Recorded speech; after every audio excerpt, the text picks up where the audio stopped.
Bismillahirrahmanirrahim. Assalamualaikum warahmatullahi wabarakatuh. Alhamdulillah wassalatu wassalam ala Rasulillah wa ala alihi wa sahbihi wa man walah wattaba'a hudah wa ba'd. Yang kami hormati Bapak Rektor PTIQ, Profesor Dr.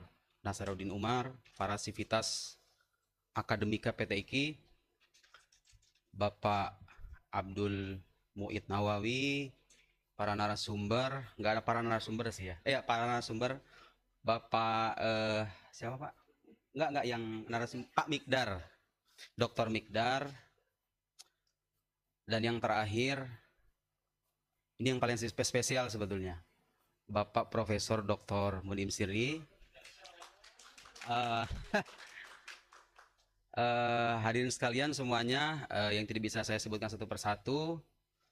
Tahun yang lalu itu Profesor Munim itu mengunjungi kota Kairo. Saya masih ingat betul itu. Beliau itu ceramah di PCIN Umsir ya. Kemudian ada satu penggalan yang saya simak betul itu. Beliau itu bilang begini, Nuruddin itu kalau niat berdiskusi pasti akan saya habisi. Bilang begitu kan. Jauh sebelum itu, saya itu pernah menulis kritik atas salah satu tulisan Profesor Munim. Kemudian kritik saya itu di komen, ini kritik primitif. Setelah itu saya ikut diskusi di YouTube, kanal YouTube-nya Pak Menahem Ali, ingat saya ya. Kemudian saya bertanya, pertanyaan saya tuh, ya pokoknya saya bertanya lah intinya. Kemudian beliau bilang, ini pertanyaan anak kecil katanya. Kemudian yang saya bikin kecewa lagi, beberapa hari yang lalu saya menyimak beliau ceramah di UIN Jogja, di hadapan itu nama organisasinya IAT UIN Suka ya, setahu saya. Itu beliau menyinggung, saya yakin itu yang disinggung itu penggalan postingan Facebook saya, dibilang logikanya logika kacangan katanya. Saya itu jadi berkali-kali ini. Nah sekarang ini kita ketemu sama beliau langsung sama orangnya. Jadi saya itu, Bapak Ibu sekalian, saya ingin ya paling tidak berupaya ya sebagai respon akademik. Bisa tidak jadi masalah Profesor Munim, direndahkan tidak jadi masalah. Tapi yang jelas saya bisa membuktikan status Facebooknya tentang nikah beda agama itu saya bantah dengan satu buku khusus. Judulnya Nikah Beda Agama, udah terbit tahun ini. Beliau, itu status Facebook ya, beliau kemudian bikin artikel judulnya itu Al-Quran dan Paham Ortodoks. Saya bantah dalam satu buku utuh yang sekarang yang tadi dipromosikan oleh Pak Moderator itu. Itu bantahan saya atas artikel Profesor Munim, jumlahnya itu ketika saya copy sekitar 12-an halaman lah kira-kira. Jadi buku sekitar 270-an halaman. Kemudian beliau itu punya disertasi diterjemahkan sama Gramedia, Polemik Kitab Suci. Saya bantah juga. Judulnya Runtuhnya Teori Polemik Kitab Suci.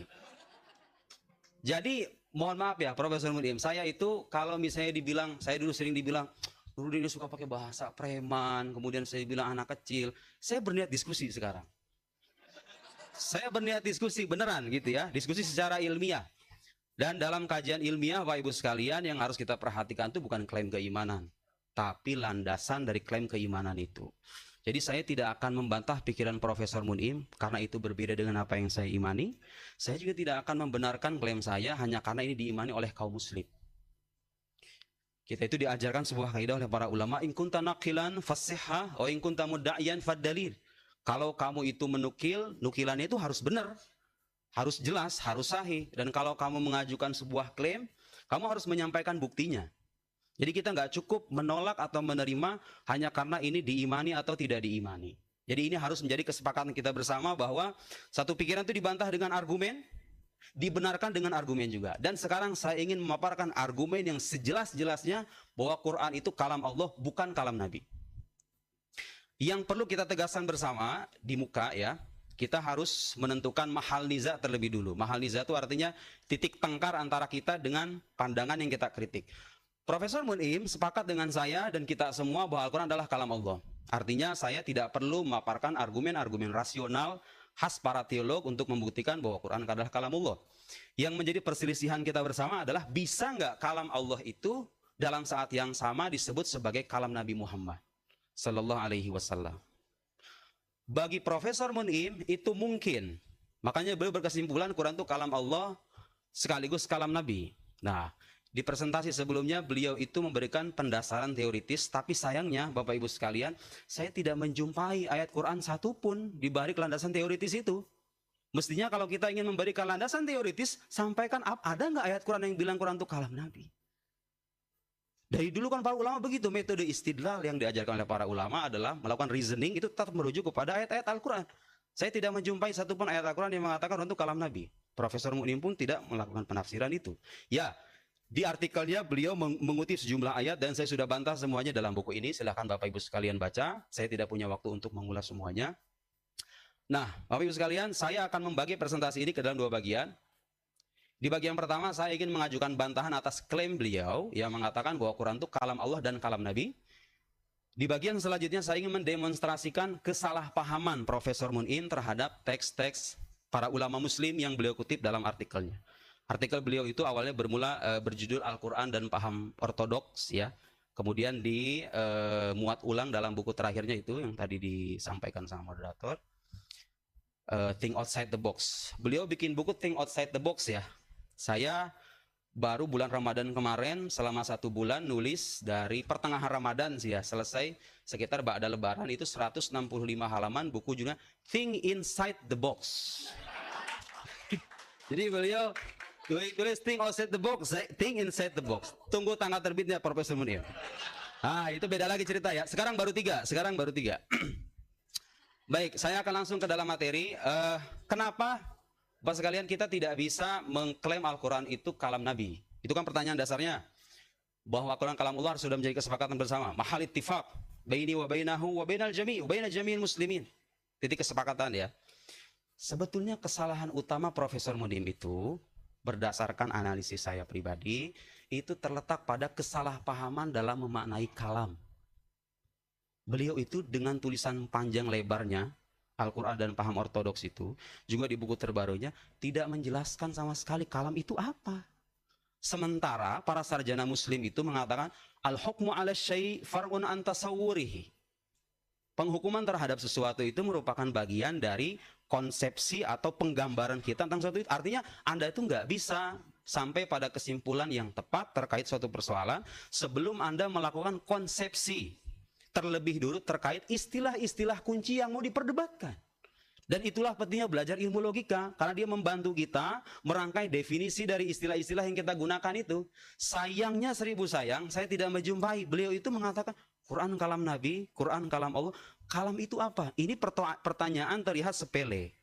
Tapi seringkali Bapak Ibu sekalian kita itu keliru menarik kesimpulan gara-gara kita salah paham dalam merumuskan konsepsi istilah.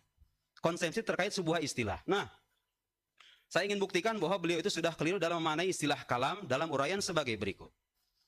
Lihat di slide nomor 2, lanjut Mas. Nah, inilah yang kemarin di UIN Jogja, beliau bilang ini logika kacangan. Ya, saya menyimak itu betul. Beliau itu mengutip, tapi kan itu argumennya lucu-lucu katanya. Nah ini yang beliau kutip ini. Kalau seandainya saya itu sempat membuat, bukan saya yang membuat sebetulnya, tapi perkataan ini itu dari saya, teman saya yang membuat ini. Jadi begini Bapak Ibu sekalian, di sini itu saya tampilkan permisalan sederhana.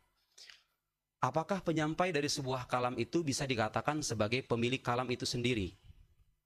Apakah bisa al-mutalaffidz bi kalam? Hal yusamma sahib hadzal kalam? Hal yusamma mutakalliman bi hadzal kalam? Abadan. Sama sekali. Jadi saya dengan Profesor Mun'im, kita semua orang muslim sepakat bahwa Quran itu diverbalkan oleh Nabi. Itu kita sepakat. Pertanyaan dasarnya adalah apakah yang melafalkan sebuah kalam itu disebut sebagai pemilik kalam itu sendiri sehingga kalam itu bisa dinisbatkan kepadanya? Tidak. Saya berikan contoh yang sangat sederhana. Saya berkata kepada teman saya, ini contoh dari saya ya Bapak Ibu sekalian. Saya berkata kepada teman saya namanya Alif. Ada orangnya di sini. Saya misalnya berkata, Alif sampaikan kepada Profesor Mun'im. Tentu saya nggak nulis profesor di sini karena ini media sosial ya. Sampaikan kepada Profesor Mun'im, Mun'im itu sesat. Itu perkataan saya Bapak Ibu. Disampaikan sama Alif. Persis sebagaimana adanya. Pertanyaan saya sekarang, Profesor Mun'im kalau misalnya protes ke siapa? Ke saya atau ke Alif? Jelas ya? Jelas ya? Itu artinya apa Ibu sekalian? Kalam itu dinisbatkan kepada sosok yang merangkai maknanya. Bukan pelafalnya. Jadi fakta bahwa Nabi melafalkan Al-Quran tidak bisa dijadikan sandaran bahwa Quran itu adalah kalam Nabi. Kenapa? Nah, di sini saya ingin masuk membuktikan kekeliruan pemahaman beliau. Karena kalam itu, Bapak Ibu sekalian, yang dimaksud dengan al-asal fil kalam huwal ma'na alladhi yadullu alaihi lafadz. Asal dari sebuah kalam atau al-ibrah fil kalam huwal ma'na. Yang menjadi patokan, yang menjadi sandaran utama dalam kalam itu makna bukan lafaz. Sekarang ibu mungkin bisa sadar kenapa yang bapak yang ngomong bahasa Suryani itu bisa diketawakan orang se-Indonesia. Yang bilang makoli itu. Kenapa bisa diketawakan? Karena itu lafaz gak ada maknanya. Lafaz gak ada makna. Jadi orang yang melafalkan sebuah kalam itu jangan dikatakan, belum tentu dia dikatakan sebagai sahib hadzal kalam. Gitu ya, ini logika sederhana. Saya akan buktikan nanti. Dari mana Anda mendapatkan pemahaman semacam ini? Dari kitab-kitab para ulama, dari analisis para ahli bahasa. Oke? Nah, kemarin di UIN Jogja, Profesor Munim itu mengutip sebuah ayat untuk membantah logika sederhana. Saya kira coba, kalau ada di antara Bapak Ibu sekalian yang tidak setuju dengan logika saya tadi, bahwa penyampai dari sebuah kalam itu tidak otomatis, kayak inilah, contoh sederhana ya, supaya lebih paham lagi. Kalau Bapak misalnya bilang sama istri Bapak, bilang sama anak Bapak menyampaikan ke istri Bapak, "Nak, ayah mau nikah lagi." Bilang sama anak. Disampaikan itu kalam kepada ibunya. Ibunya kalau mau protes ke anaknya atau ke bapaknya? Kenapa itu bisa begitu? Karena kalam itu sekali lagi al-ibrah fil kalam wal ma'na. Karena makna saya ingin kawin lagi itu berasal dari bapak, sehingga dia hanya bisa dinisbatkan kepada bapak. Nggak bisa Anda mengatakan ini kalam bapak, ini kalam anak. Karena kalam itu intinya adalah makna. Gitu ya. Baik, Profesor Muin kemudian membantah saya dengan ayat ini. Yang dikutip, silakan di slide selanjutnya. Itu banyak katanya ayat di Quran itu mengutip perkataan Nabi. Nah, contohnya ini yang dikutip saya persis ya secara verbatim. Innilakum rasulun amin. Di surat Asy-Syu'ara. Bapak Ibu perhatikan ayatnya, kadzabat qaumun nuhinil mursalin idz qala lahum akhuhum nuhun ala tattaqun inni lakum rasulun amin. Kalau mengikuti logika Profesor Munim, kita akan kebingungan menisbatkan kalam ini kepada siapa? Beliau punya logika bahwa dalam ceramahnya itu bilang, ditanya sama para jemaahnya, ini kalamnya siapa? Jawaban beliau apa? Ya ini kalam Tuhan, tapi juga kalam Nabi. Jawaban beliau, nah pertanyaan saya Profesor Munim, kalau Anda perhatikan ayat ini kalamnya Nabi siapa? Di sini dikatakan Nabi Nuh yang berkata. Dilafalkan sama Nabi Muhammad. Disampaikan oleh Allah. Apakah Anda mengatakan ini adalah kalam Allah? Kalam Nuh dan kalam Muhammad begitu? Dengan logika yang saya bangun, penjelasannya bisa lebih sederhana. Ini adalah kalam Allah yang menarasikan ulang perkataan Nabi Nuh. Ingat, Nabi Nuh itu kan tidak melafalkan bahasa Arab, Bapak Ibu sekalian. Jadi jangan bayangkan bahwa ini kalamnya Nabi Nuh. Kalam Nabi Nuh itu yang keluar dari Nabi Nuh, yang diungkapkan oleh beliau. Allah Subhanahu wa taala dalam Al-Qur'an itu menarasikan ulang. Karena makna dari ayat ini berasal dari Allah secara otomatis, berdasarkan logika yang tadi saya bangun, dia hanya bisa dinisbatkan kepada Allah. Bukan kepada Nabi Nuh, bukan kepada Nabi Muhammad. Nabi Muhammad hanya sebagai penyampai. Sementara kalau kita ikuti logika Profesor Munim, kita akan mengatakan, ini kalam Nabi Nuh loh.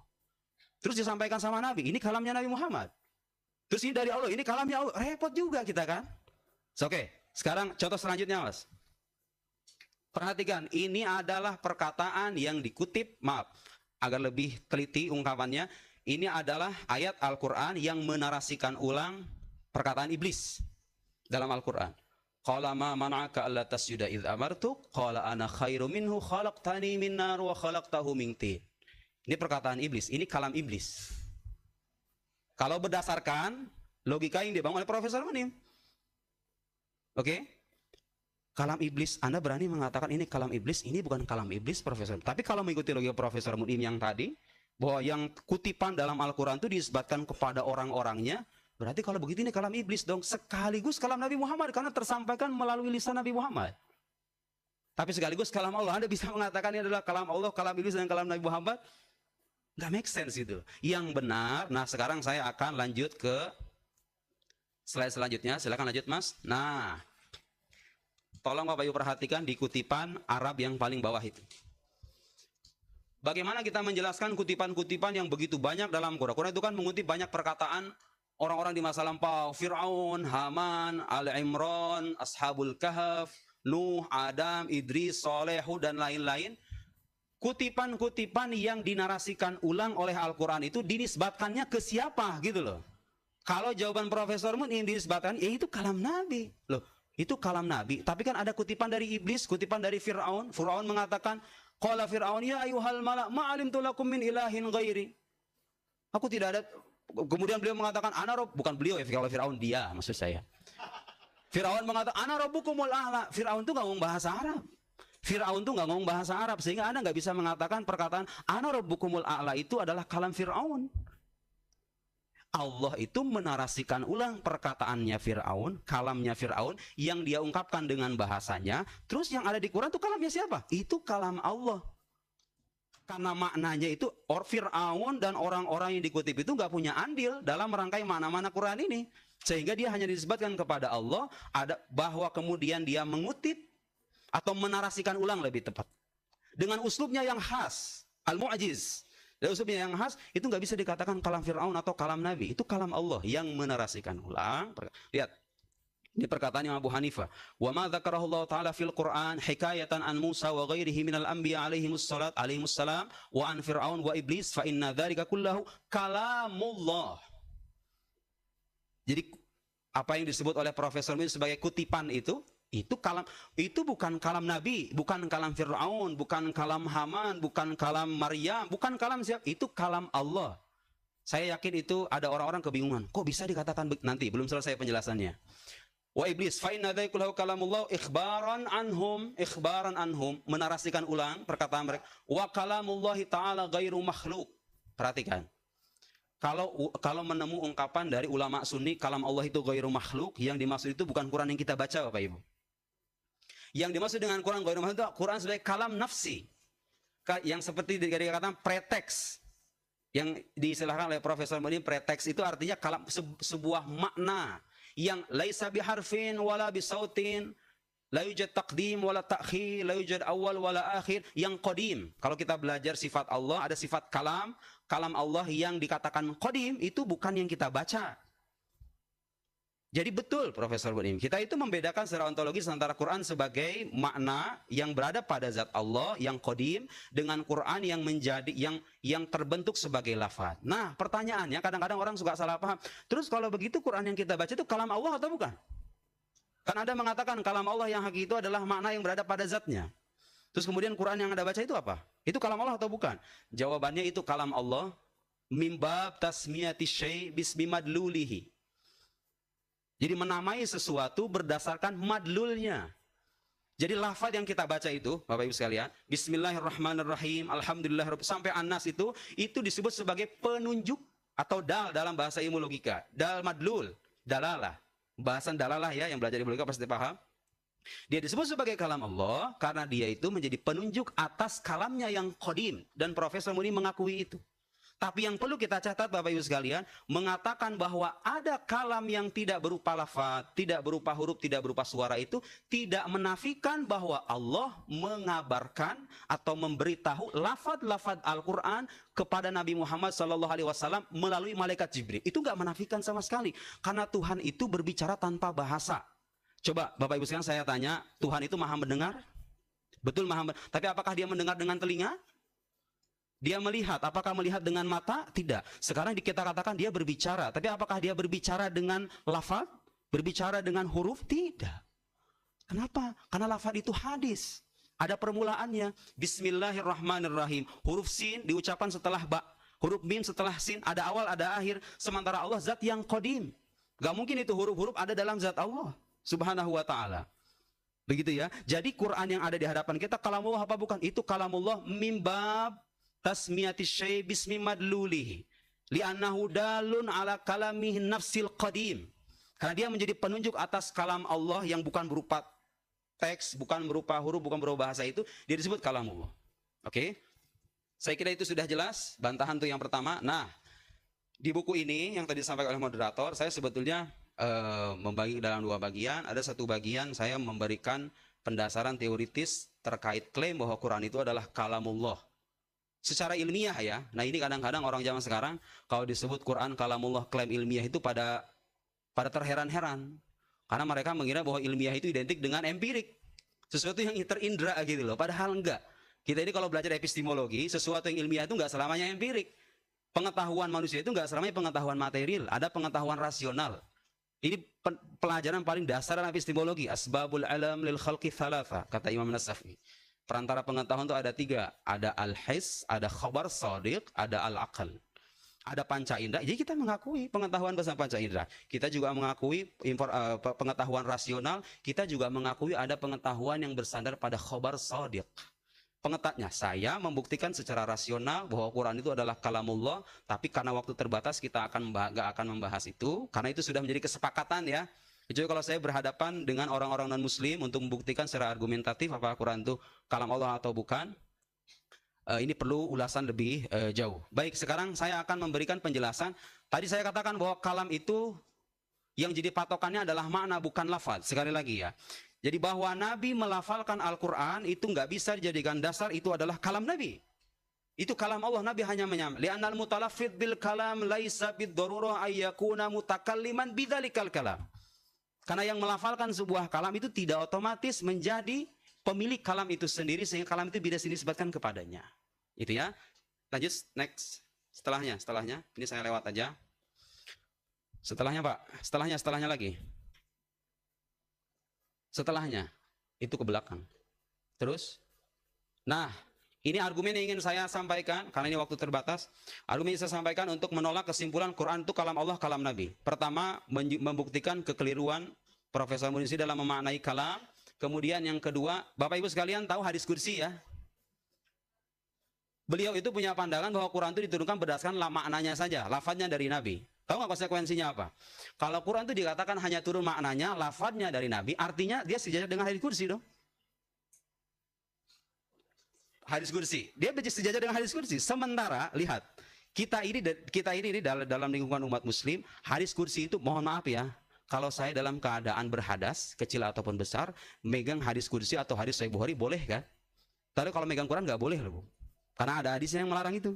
Itu sebagai bukti apa? Lafaz Quran itu punya kekhususan karena dia berasal dari Allah, bukan dari Nabi. Kalau dia dikatakan dari Nabi, sama dong dengan hadis kursi. Kemudian, hadis kursi itu berdasarkan pendapat ulama boleh diriwayatkan berdasarkan makna. Sementara Al-Quran tidak boleh diriwayatkan berdasarkan makna. Ada manqul bi thariqatit tawatur. Tersampaikan secara mutawatir. Hadis ahad nggak begitu. Yang tidak kalah penting. Maaf, hadis kursi. Hadis kursi itu la yutahadda bihi. Tidak dijadikan bahan tantangan oleh Allah untuk membuktikan kebenaran Nabi Muhammad. Sementara Al-Quran yutahadda bihi. Jadi kalau Quran dikatakan sebagai kalam Nabi, Bapak Ibu sekalian, konsekuensinya adalah kita akan mencerabut salah satu sisi kemukjizatan terbesar Al-Quran, yaitu uslub kebahasaannya. Karena mukjizat itu adalah pembenaran dari Allah, otomatis harus berasal dari Allah. Tapi kalau lafaz Quran dikatakan dari Nabi, dia nggak jadi pembenaran dari Allah lagi dong. Jadi karya Nabi pada ujung-ujungnya. Itu konsekuensinya. Nah, saya kira Profesor ini perlu menjelaskan itu tuh. Kita itu sudah membedakan. Ustaz, 5 menit lagi. 5 menit lagi. Cepet kan?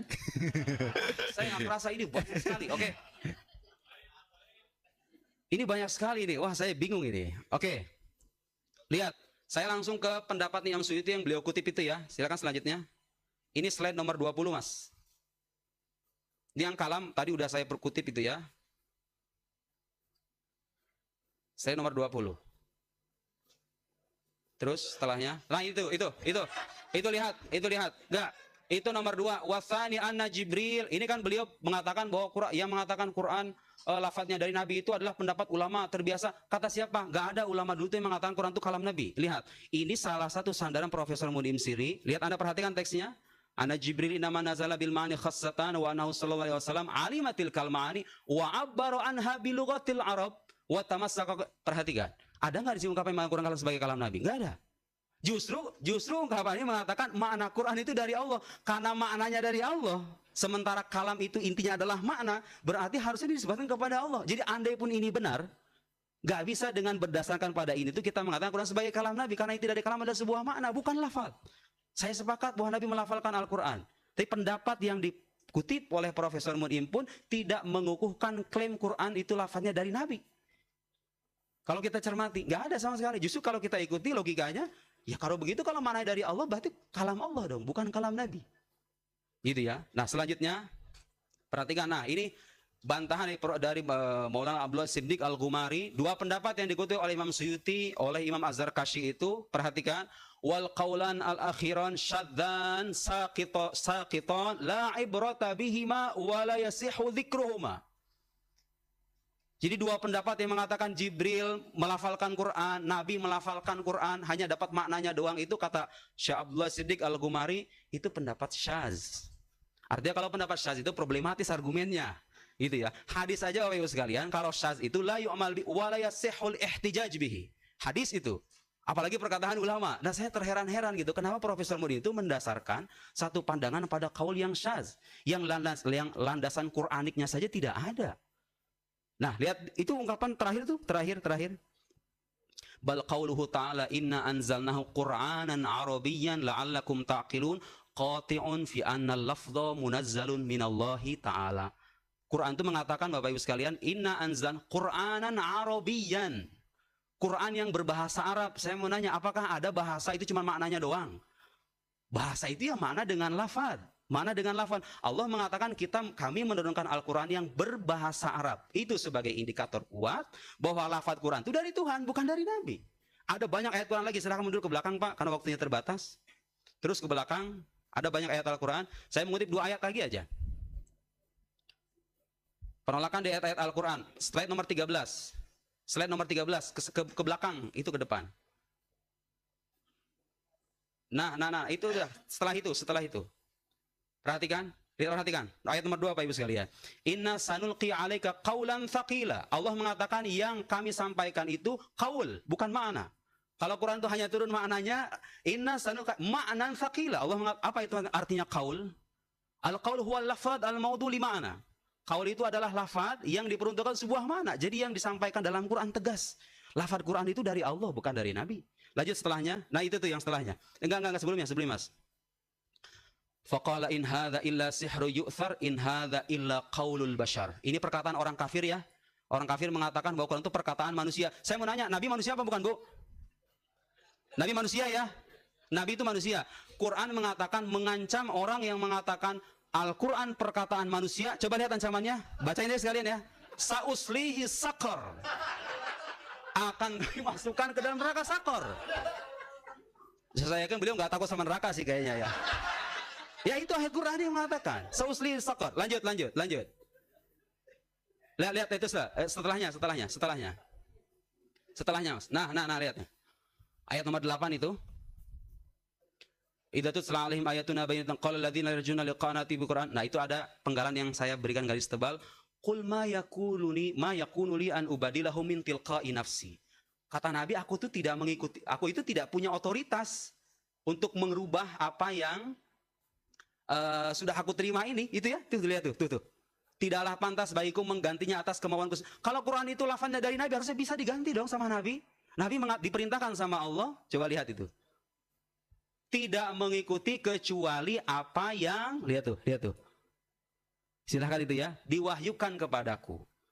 Tahu nggak setelahnya apa? Sesungguhnya aku takut akan azab hari dahsyat yang jika mendurhakai Tuhanku. Bapak Ibu mungkin ada yang tahu ya, Profesor Munim itu punya pandangan surat Al-Kafirun, punya ayat terakhirnya itu katanya tidak mengajarkan toleransi. Saya mungkin segelintir orang yang ada mungkin yang nggak tahu. Profesor itu punya pandangan bahwa surat Al-Kafirun itu yang benar bacanya bukan la a'budu ma ta'budun, tapi la a'budu ma ta'budun. Qul ya ayyuhal kafirun la a'budu ma ta'budun. Sungguh aku menyembah apa yang kalian sembah. Karena kata beliau kalau la a'budu ma ta'budun itu ada, data tertulisnya ada di buku saya Rutuhnya Teori Film. Saya mengkritik itu. Kemudian ada di buku ceramah beliau juga ada, ceramah di Malaysia dan ceramah di satu tempat lain saya lupa di mana. Beliau mengganti firman Allah, tapi Nabi aja nggak berani. Nabi itu mengatakan, Inni akhaf in asaitu rabbi adzaba yaumin azim. Sementara beliau subhanallah ya, berani sekali gitu merubah firman Allah dengan mengatakan ini tidak mengajarkan toleransi. Yang benar itu, jadi kalau orang kafir itu nyembah sapi, kita harus nyembah sapi juga sama. Kalau dikatakan ingin toleran, berdasarkan pembacaan versi beliau itu. La a'budu ma ta'budun. Lihat selanjutnya. Ustaz. Oke, terakhir closing statement. Terakhir closing statement aja nomor 30. Untuk mengenai ini. Ini Profesor Salim Abu Asi, mufasir dari Al-Azhar. Terus saya sebetulnya masih banyak ini ingin membuktikan kekeliruan-kekeliruan. Nah ini Al-haqqul ladzi ajma'at alaihi al-ummatul islamiyah walladzi dallat alaihi dalailul aql wal mantiq annalladzi unzila 'alan nabi biwasitati Jibril alaihi salam huwal Qur'an bi alfadhihi wa ma'anihi jami'an. Jadi kesepakatan umat muslim. Jadi siapa bilang ini persoalan hilafiyah gitu loh. Saya itu bertanya-tanya, kalau persoalan hilafiyah itu dalilnya jelas, argumennya ada, ansor atau pendukung pendapatnya banyak, tapi nggak ada. Yang beliau kutip-kutip itu Muhammad Arko, Nasr Hamid Abu Zaid, kemudian siapa lagi, Ali Mabruk, muridnya Hasan Hanafi. Itu tokoh-tokoh sekuler, bukan para ahli Al-Quran. Kalau mau mengutip pendapat apakah benar ini persoalan hilafiyah itu, ya kutiplah Az-Zarkashi, As-Suyuti, kemudian Al-Baqillani, para mutakallimun gitu ya, para ahli Quran di era masa lampau. Sayangnya saya nggak menjumpai sama sekali dari pemaparan beliau yang mengatakan itu sebagai kalam Nabi. Yang ada teks Quran jelas mengatakan inna anzalna Qur'anan Arabiyyan. Quran yang berbahasa Arab. Apakah ada bahasa yang hanya sebatas makna tapi tidak ada lafadznya? Saya kira tidak ada. Demikian, terima kasih banyak. Wassalamualaikum warahmatullahi wabarakatuh. Waalaikumsalam warahmatullahi wabarakatuh. Terima kasih Ustadz Nuruddin atas paparannya. Baik, terima kasih Mas Zainal. Saya akan mulai dari 11.17 ya, supaya 5 menit. Baik, saya senang sekali dengan diskusi pada pagi atau siang ini dan mendengarkan ulasan dari Ustadz Nuruddin. Dan saya betul-betul terkesima karena Ustadz Nuruddin itu tidak segarang di Facebook rupanya. Dan menikmati ya ulasan yang seperti itu ya alhamdulillah itu ulasannya sangat baik, dan kalau di Facebook itu kan kayaknya saya akan dihabisi ya dengan bahasa yang luar biasa. Jadi yang tadi disebutkan itu bumbu-bumbu sebenarnya ya. Ustadz Nuruddin mengatakan ini pertanyaan anak kecil, itu kan sebenarnya reaksi saya gitu. Ketika Ustadz Nuruddin itu menggunakan bahasa yang luar biasa, luar biasa lah. Teman-teman tahu ya, teman-teman tahu. Dan pagi ini bahasa beliau itu ilmiah ya. Dan mungkin sebagian kawan-kawan merasa, termasuk jamaahnya Ustadz Nuruddin sendiri, ini kok anti klimaks gitu. Karena waktunya terbatas, Pak. Teman-teman, kalau belum puas kita bikin majelis lagi. Teman-teman, ini sepertinya memang pendekatan beliau dan pendekatan saya itu berbeda ya. Beliau itu cenderung berpikir kalau tidak ini itu gitu. Jadi kalau lafaz Nabi ya bukan lafaz Allah dong. Kalau lafaz Allah bukan lafaz Nabi dong. Jadi itu biasanya disebut dengan either or. Ya, ini atau itu gitu. Teman-teman bisa Google, itu biasanya disebut sebagai fallacy. Jadi either or fallacy. Itu kesalahan cara pandang ketika kita tidak membuka pandangan alternatif. Ini atau itu gitu. Coba teman-teman Google kalau ini itu biasanya disebut dengan either or fallacy. Cara pandang yang hanya membatasi pada dua saja, tidak mungkin ada pandangan alternatif gitu. Jadi itu cara pandang beliau. Saya dengan rendah hati ingin mengeksplorasi segala kemungkinan. Jadi bukan hanya ini atau itu, tapi ada tidak pandangan alternatif. Gitu. Jadi saya ingin mempelajari termasuk hal-hal yang terjadi sebelum terjadi ortodoksi, sebelum ada pandangan satu yang benar gitu, yang lain sesat, yang lain sesat gitu. Saya ingin belajar dari semua pandangan ulama, termasuk sebelum munculnya hanya ada satu pandangan yang benar. Jadi itu pendekatan saya ya, pendekatan yang ingin melihat apakah mungkin ada pandangan alternatif. Gitu. Nah, pandangan Al-Quran sebagai kalam Allah dan kalam Nabi itu bagian dari upaya itu. Melihat bukan hanya either or. Ya. Tadi yang saya amati dari argumen Ustadz Nuruddin, kenapa itu tidak dimungkinkan? Karena kalau Al-Quran diturunkan sebagai kaulan sakilan, dalam surah Al-Muzammil itu kan memang inna sanulqi alaika qaulan sakilan. Kami, Tuhan mengatakan begitu, akan menyampaikan atau memberikan qaul sakil. Jadi ucapan, perkataan yang sakil, yang berat, kalau terjemahan literalnya.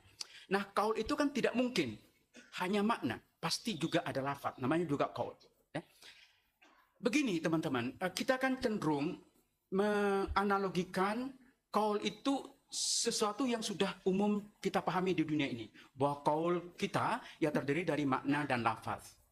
Kemudian itu kita proyeksikan itu juga qaul Tuhan. Qaul Tuhan itu pasti berbentuk makna dan lafaz. Coba kita renungkan, wahyu dalam Al-Quran itu diberi beberapa istilah. Kadang disebut qaul, kadang disebut kalam, kadang disebut tanzil, kadang disebut kitab. Apakah kita membayangkan ketika Allah berfirman, wa anzalna ilaikal kitaba bil haqq, surah Al-Maidah 48, itu bahwa Allah itu sudah menurunkan kitab. Enggak ada orang yang berpandangan seperti itu. Kitab langsung turun, wa anzalna ilaikal kitab. Kami Muhammad telah menurunkan kepadamu kitab dengan kebenaran. Apakah kita membayangkan Quran itu langsung kitab dari langit? Tidak. Demikian juga kata qaul. Itu istilah yang digunakan Al-Quran untuk menggambarkan dirinya. Kadang disebut kitab, kadang disebut qaul, kadang disebut tanzil, dan banyak istilah lain.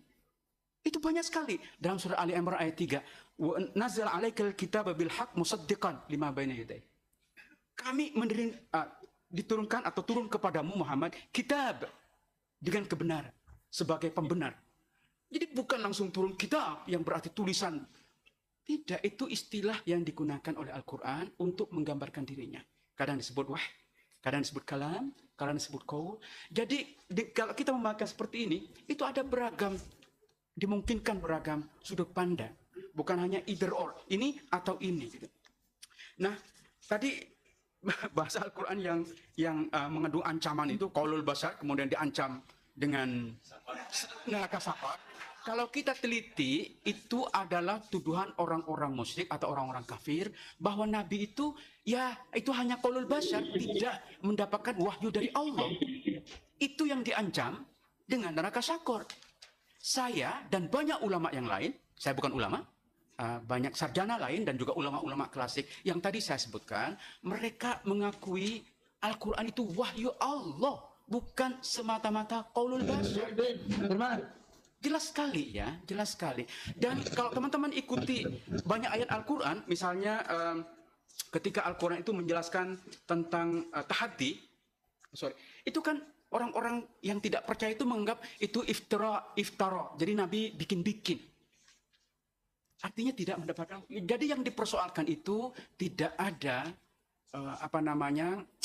sumber ilahi yang diterima oleh Nabi dan Nabi hanya iftara. Membuat-buat itu yang ditolak tegas dalam Al-Quran. Saya sebenarnya ingin berbicara soal mukjizat ya, karena saya kira pandangan Ustaz Nurdin tadi, maaf Ustaz, itu sangat simplistis bahwa Al-Quran ini kan indah bahasanya dan karena itu tidak mungkin ini bahasa Nabi gitu.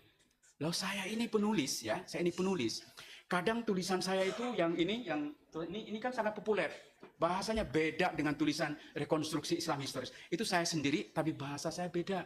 Jadi bahasa hadis dan bahasa Quran, kenapa berbeda? Kenapa tidak boleh berbeda? Saya, Mun'im Siri, menulis buku dan bahasa omongan saya ini beda. Bahasa sehari-hari saya beda. Ini Mbak Esti, ya, yang sedang menyusun buku tentang Abdul Hadi WM. Syair-syair Abdul Hadi WM itu indah sekali.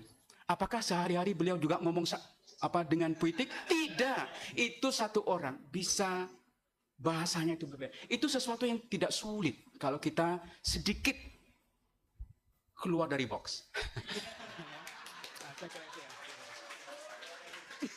Terima kasih Prof. Mun'im Sirri atas responnya. Kami persilakan kepada Ustaz Nuruddin untuk merespon kembali. Oke, saya respon ya. Pertama, respon saya yang pertama itu ada namanya either or fallacy. Saya mohon maaf ya Bapak Ibu, belajar logika cukup lama, saya belum pernah mendengar ada falasi semacam itu. Justru dalam logika itu ada hukum kontradiksi. Hukum kontradiksi mengatakan, ini bukan saya yang bilang, para logikawan, Ibnu Sina, Al-Farabi dan lain-lain. Mereka mengatakan, hukum logika mengatakan an-naqidun la yajtami'an wa la yartafi'an. Dua hal yang bertentangan itu nggak mungkin terhimpun, nggak mungkin terangkat. Saya beri contoh yang sederhana Bapak Ibu. Bisa nggak Anda mendamaikan perkataan ini adalah PT IKI, ini bukan PT IKI? Ada pilihan ketiga nggak? Silahkan bagi Bapak Ibu yang keberatan dengan logika semacam ini.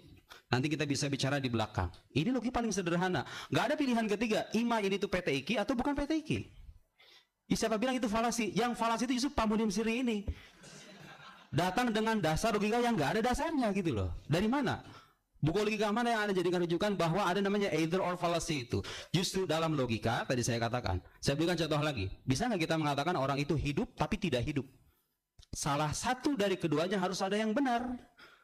Yang benar itu yang sesuai dengan fakta. Jadi kalau faktanya ini PTIQ, berarti pernyataan ini bukan PTIQ, itu salah.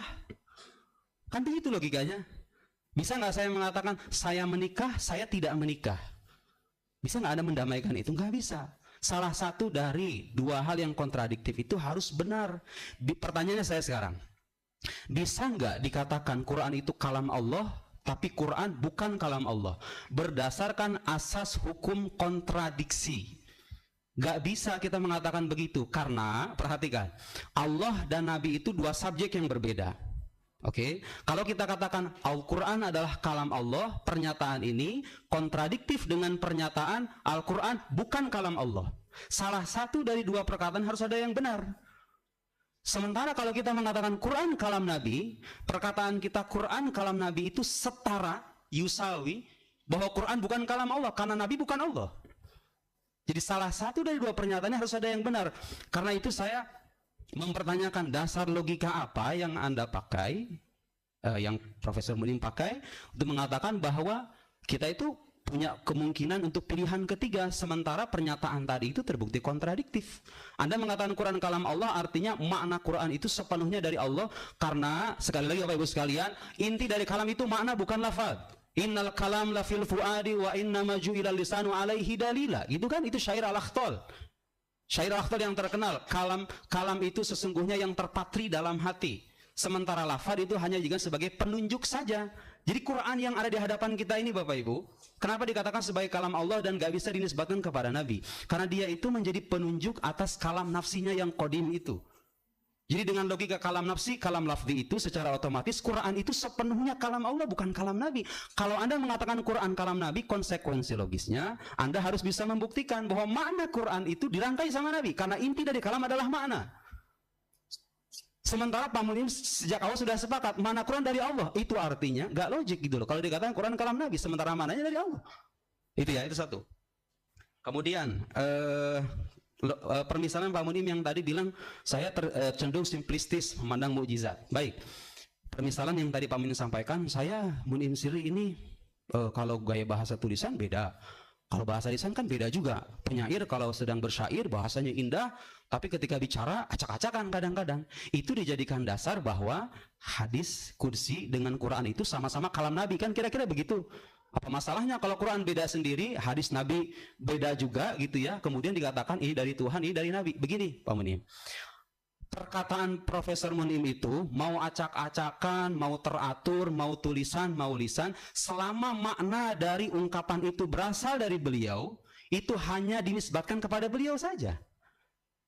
Tapi hadis qudsi itu berdasarkan penjelasan para ulama muslim, maknanya diturunkan oleh Allah. Oke? Sementara Al-Quran, lafadznya dari Nabi, kalau hadis qudsi. Sementara Al-Quran, maknanya dari Allah, lafadznya juga dari Allah. Nabi itu nggak punya campur tangan untuk merangkai makna Al-Quran itu. Jadi karena Nabi itu nggak punya campur tangan, beda dong. Itu namanya false analogy gitu loh. Itu analogi yang nggak pas. Anda menulis, Anda berkata, itu dinisbatkan kepada Anda karena maknanya berasal dari Anda. Tapi dalam kasus Quran dan hadis qudsi nggak bisa begitu, karena Nabi nggak punya peranan dalam merangkai makna Al-Quran, sehingga nggak bisa dinisbatkan kepada Nabi. Dia hanya bisa dinisbatkan kepada Allah sebagai sosok yang mewahyukan makna dan lafadznya sekaligus. Sementara hadis qudsi tidak begitu. Dia boleh dipegang dalam keadaan berhadas, sementara Quran tidak. Itu indikator apa? Bahwa lafadz Quran itu punya kesucian yang berbeda. Dia itu dari Tuhan. Nah, oke. Kemudian tadi Profesor ini bicara tentang wahyu ya. Wahyu itu sifatnya non-verbal. Saya sepakat. Wahyu itu nggak selamanya verbal Bapak Ibu. Karena hadis qudsi itu kan maknanya bukan lafadznya dari Allah. Nah, ini secara reasoning kurang tepat ya. Karena ada satu kaidah dalam logika yang mengatakan itsbatul a'am la yastalzim itsbatul akhas. Walakin itsbatul akhas yastalzim itsbatul a'am. Wahyu itu maknanya lebih umum ketimbang Al-Quran. Al-Quran itu salah satu varian dari wahyu. Wahyu itu ada hadis, ada Quran, ada hadis nabawi, hadis qudsi. Kalau Anda tidak percaya hadis sebagai wahyu, saya sudah bikin bantahannya di buku Membuktikan Al-Quran sebagai kalam ilahi. Dan saya sudah memaparkan juga kritik-kritik saya atas pandangan Profesor Munim Siri itu. Wahyu itu, al-hadis itu wahyu. Kalau Anda mengatakan wahyu itu non-verbal, salah. Wahyu memang ada kalanya non-verbal. Tapi Al-Quran itu adalah wahyu yang lafadznya atau salah satu varian wahyu yang bersifat verbal. Dalam arti lafadznya berasal dari Allah. Kadang-kadang orang punya bayangan begini, kalau lafadznya dari Allah artinya Allah bicara dengan lafadz. Bukan. Lafadznya dari Allah itu maksudnya Allah memberitahukan lafadznya kepada Nabi. Jadi inzal itu maknanya i'lam. Allah menurunkan itu artinya Allah memberitahu, bukan menurunkan ada alif ba ta sa kemudian itu malaikat Jibril begitu jelek ke hati Nabi, bukan. Nabi itu memberitahu, Allah itu memberitahu kepada Nabi, dan itu tidak menafikan kenyataan bahwa Allah itu memberitahu lafadznya kepada Nabi dan maknanya kepada Nabi, secara otomatis melahirkan konsekuensi bahwa Quran itu bukan kalam Nabi, tapi dia adalah kalam Allah Subhanahu wa taala. Sekian. Terima kasih Ustaz Nuruddin.